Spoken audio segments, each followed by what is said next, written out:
call the helicopter the ultimate ATV. You get into something like the Bell 505s down here, a very stable platform that has quite a bit of power. We're very impressed with the power, and that helicopter, we're cruising at high altitudes in the 100-knot range still.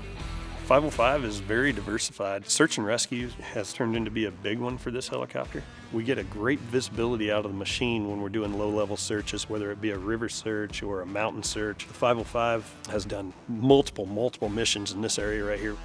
I mentioned search and rescue as a major mission for our 505s, and then real estate. We do a lot of real estate, surveying of ranches, taking new owners up or taking a prospective owner up with a realtor.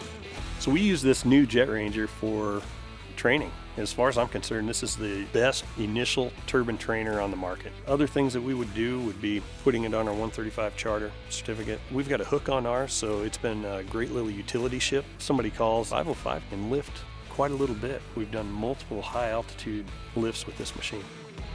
We've got wild horses that we help take care of on ranches up here that are come up out of the BLM from Nevada. Horses were essentially overgrazing that area, and the government is taking care of them by contracting out to certain ranches where there's enormous amounts of feed for these horses.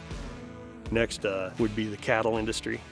We have a lot of mountainous terrain around here with U.S. Forest Service, and ranchers will contract or lease ground. So we'll go up and help locate those cattle or even haze those cattle and drift them off the right side of the mountain so that the cowboys down below can gather them easier in the fall. There isn't any place you can't go with a machine like this. The Bell 505, if I was starting out again and I had to start from scratch with one helicopter, this would be a perfect entry-level helicopter for a new operator. I'm Mark Taylor. I'm the founder of Rocky Mountain Rotors, and I fly Bell.